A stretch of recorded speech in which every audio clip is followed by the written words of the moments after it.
Here at Everyday Driver, we're big fans of the E90 series BMW M3. It's been a performance benchmark its entire lifespan, but now it's headed out of production.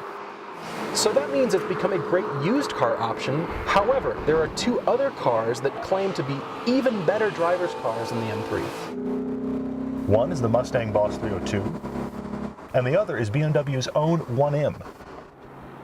We wondered if either car might be a better choice. Driving this one now, I'm kind of having trouble seeing that, but we'll see. One of the reasons we really love the M3 is because it is one of the world's best do-it-alls. I mean, it can just hang out. It can be luxurious. It can be a commuter car. It can also be a hoonmobile. The M3 is the benchmark, and deservedly so.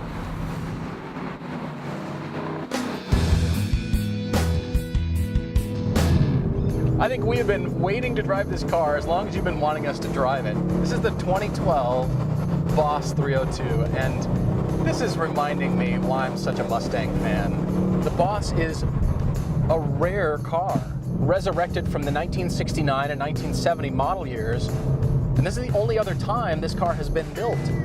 I'm not a huge fan of muscle cars, and I've never really been a fan of the Mustang. I've driven plenty of Mustangs, they've just never spoken to me personally. So when I first heard that Ford was calling out the M3 as its target for this car, I kind of thought they were picking the wrong fight. Now the car we're driving is not the Laguna Seca edition. The Laguna Seca model was even more targeted at the M3. And then my first introduction to the Boss was on a track, which was a great way to meet this car, because it defies muscle car convention and absolutely loves the corners. So more aggressive engine, more aggressive suspension, more aggressive brakes that actually squeal and squeak anytime you're not using them hard. The owner for this car has not made any modifications that are performance enhancing, so this is a stock Boss 302. This car just does all the right things. They've taken the exact same V8 that's in the standard Mustang GT, and they've just made it more powerful. So it's got more horsepower, but strangely, less torque.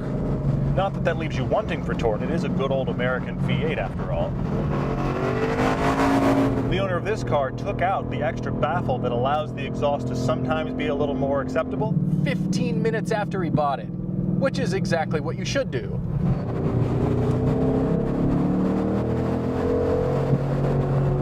I'm starting to wonder if we're going to get audio for this interview or if it's just going to be 10 minutes of engine noise.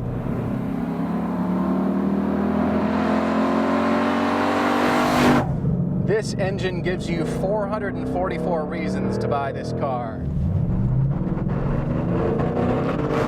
Listen to that!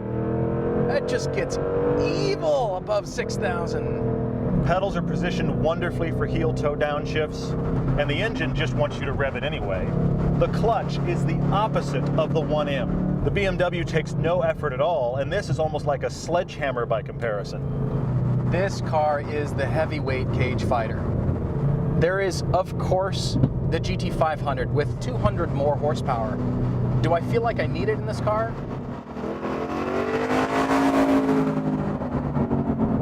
No, I don't. This is the best balance. The Mustang has kind of become the American 911. It's the same basic recipe, has been forever, and they just keep refining it into oblivion. Looking at the exterior, the Boss 302 doesn't appear to visually distinguish its high performance. The changes here are subtle. It could almost be any Mustang on the road. It looks a lot like a GT, with the exception of the Boss 302 graphics. The blacked out grille comes without fog lights, and the owner of this car decided to cut out the circles, making it even more noticeable. On this car, the front and lower fascias are changed, but ever so slightly. The retro graphics and blacked out grille start to make this car stand out. And then there's that large front splitter that looks like it could cut your grass for you. Looking around the interior, I would like this to be a bit more special. The design is unchanged, and the plastics are still rental car quality. I don't even want to put my arm on the windowsill. What's nice though is when you drive the Boss 302 like it's meant to be driven, all is forgiven, and you probably won't even notice. The Recaros in this car are very aggressive and superb. They're the kind of seats this car needs and just cocoon you for fast driving. One of the things that does make the interior of this car stand out is the ball shifter. The throws are short and mechanical and better than the shifter in the 1M.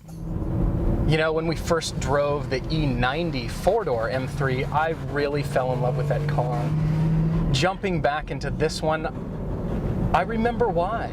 The dynamics are so sharp. Now you think, for this car to compete against the M3, it's got to be brilliant. Generally, muscle cars have gotten the engine noise and the engine power right for a long time. The question is, how is this car in corners? Because that's where the muscle car falls down. And that first time on the track and up here on mountain roads, I'm a little astonished at what they've done for the steering feel in this car. Now, Ford does not use a steering ratio nearly as quick as the BMWs. However, it doesn't feel sloppy. First off, this is an electric-powered steering rack. So if you think about it, it's newer technology up front and technology that's over a century old in the back. It's beam axle holding up the back end of this car. You would never know it. I don't know what magic Ford has done to make a solid rear axle handle so well. And in spite of keeping the live rear axle, this does have a much more aggressive adjustable suspension setup. Now, it's not something you can adjust the suspension from inside the cabin. That kind of keeps up the rough and tumble everyman feel of this car. If you've got yourself a screwdriver, you have 5 levels of adjustment. I'm so surprised by how well this car tracks. The Boss 302 is one of those cars that gets better the harder you drive it.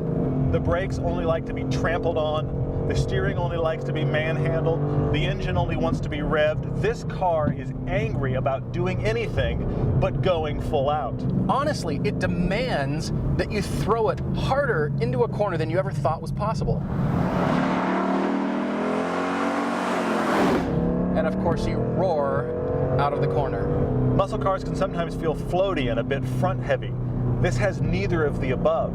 It's incredibly flat and feels remarkably balanced front to rear. This is specific and exact. It's like a sniper rifle for canyon roads. I expected a lot from this car, and believe me, it's not disappointing. I feel like the M3 is just that much more of a usable car. It is so close, so close. Would I take this car over the BMWs? Well, that's giving me a convincing argument. If you're getting a Mustang, it has to be a Boss 302, period. Now, this can't hope to compete with an M3 in refinement. That's not what it's about. But here is a muscle car platform that gives you all the muscle car angry attitude and yet succeeds in competing with the M3 of all things, in sheer performance. I would own this car, absolutely. But I think I would own it as a second car. The 1M and the M3 are cars that you could own as your only car because of the refinement. Now, if that's something that doesn't matter to you, you will be happy in this car. All the attitudes you might like or want out of a muscle car, that's all still here in the Boss 302. But on top of that, you get precision that normally isn't in a car like this. Here is a Mustang that I would absolutely buy, that I would encourage others to buy. And if you're shopping for a Mustang, there really isn't another one to get.